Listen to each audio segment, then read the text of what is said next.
35. Military taboos, the dose of maintaining honor and discipline. Alright, team, let's switch gears and talk about the flip side of military customs, taboos.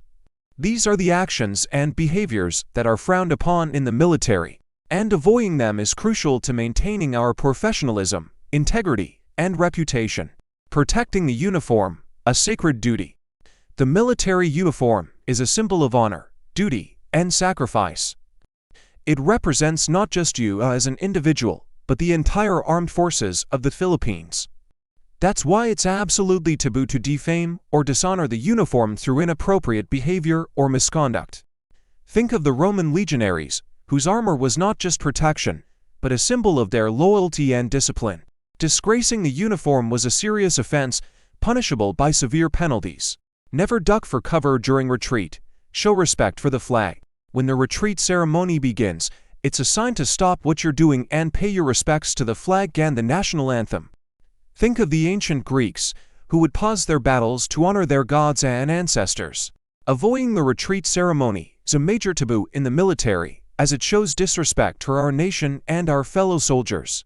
Own your mistakes, no excuses. In the military, we value accountability and responsibility. That's why offering excuses for shortcomings or mistakes is generally frowned upon. Instead, focus on owning up to your errors, learning from them, and taking steps to improve. Think of the Spartan warriors who were taught to take responsibility for their actions and never make excuses for failure. Maintaining boundaries, officer-enlisted relationships. There's a strong tradition in the military of maintaining a professional distance between officers and enlisted personnel. This means avoiding personal relationships, gambling, borrowing money, or drinking excessively with your subordinates.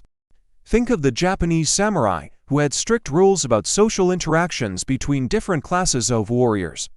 This helped maintain order and discipline within the ranks. Speaking with respect, avoid the third person.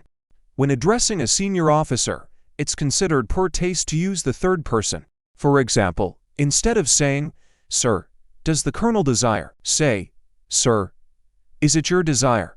This shows respect for the individual and avoids any implication of subservience. Think of the medieval knights, who would address their lords directly and respectfully, without resorting to flowery language or indirect speech. Servility is scorned. No bootlicking allowed. In the military, we value authenticity and integrity. That's why excessive flattery, also known as bootlicking, is a big no-no. Think of the samurai, who valued honesty and straightforwardness above all else. They would never stoop to fawning over their superiors for personal gain. Similarly, we should avoid going overboard with compliments or favors for our commanders. It can be seen as insincere and even undermine your credibility. Instead, show your respect through hard work, dedication, and following orders to the best of your ability. Respect the chain of command. No leapfrogging. In the military, we have a clear hierarchy, and it's important to respect it.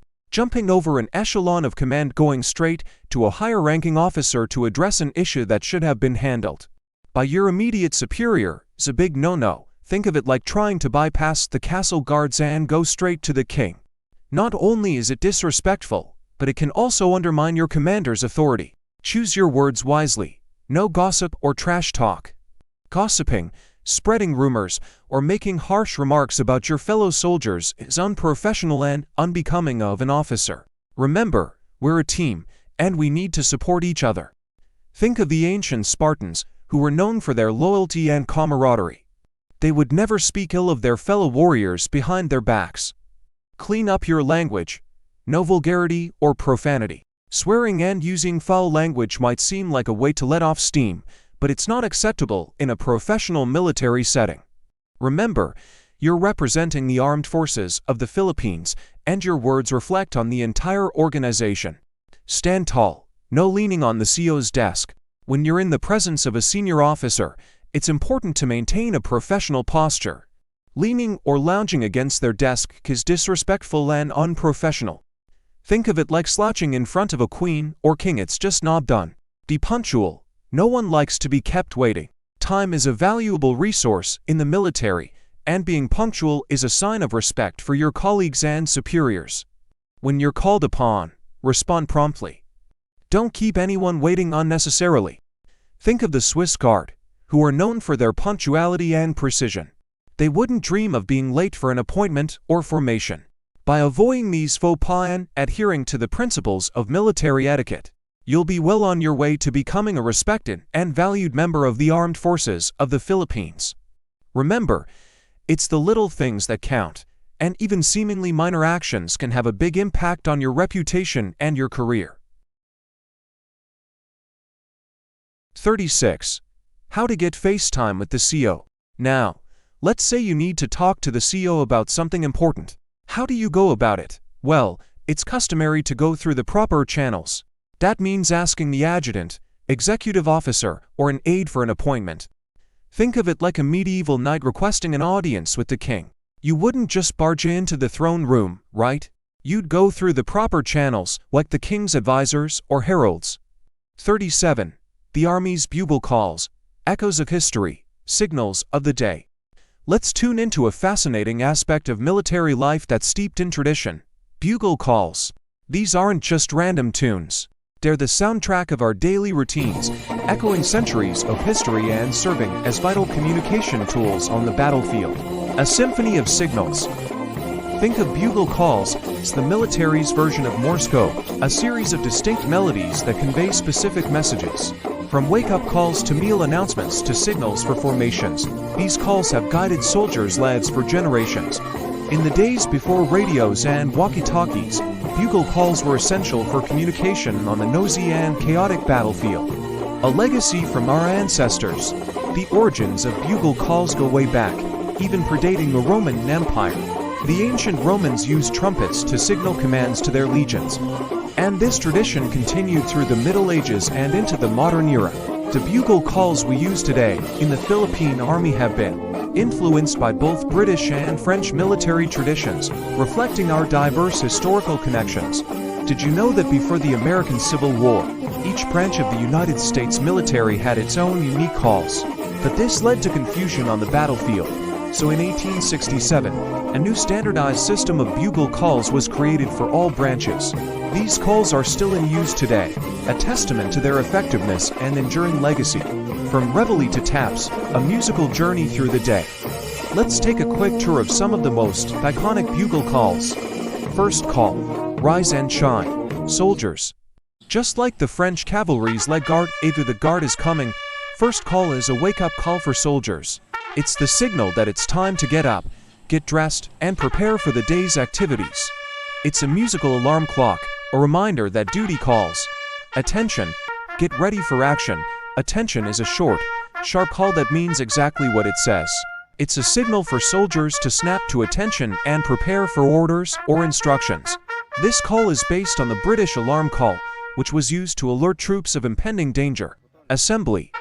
This call signals that it's time to gather for a formation or briefing. It's like the ancient Greek trumpet call that would rally troops for battle. Retreat. The end of the official duty day, marked by the lowering of the flag and a moment of reflection. Just like the evening bells that signaled the closing of city gates in medieval times, this call marks the end of the day's activities. Tattoo. From drinking signal to nightly ritual, tattoo is a call that has a surprising history. It originated during the 30 Years, or 1618 to 1648, as a signal for soldiers to stop drinking and return to their barracks. The name comes from the Dutch phrase "doe den tap toe," which meant turn off the tap. Taps, the most solemn of all bugle calls, played at military funerals to honor the fallen. It's a mournful melody that evokes a sense of loss, respect, and remembrance. These are just a few examples of the many bugle calls that have echoed through military history. Each call has a unique meaning and a story to tell, connecting us to the traditions and customs of those who came before us. So, the next time you hear a bugle call, listen closely and appreciate the rich history behind it. It's not just a sound, it's a language that speaks of duty, honor, and camaraderie. Military customs and traditions are more than just formalities, they're the glue that binds us together as a military family. They connect us to a rich history of warriors and heroes, and they instill in us the values of honor, duty, and respect. By following these traditions, we not only show respect for our predecessors, but also create a strong foundation for our own military careers. We become a more cohesive and effective fighting force, ready to defend our nation with pride. But being part of the Philippine Army is about more than just following rules. It's about serving a cause bigger than yourself. You've chosen a path of dedication, sacrifice, and courage. You'll be pushed to your limits, but you'll also develop invaluable skills, forge lifelong bonds with your comrades, and become a leader who inspires others. The future of the Philippine Army rests on your shoulders. Embrace the traditions, dedicate yourselves to your training, and never forget the reason you wear the uniform. The Philippines need your strength, your bravery, and your unwavering loyalty. Are you ready to answer the call?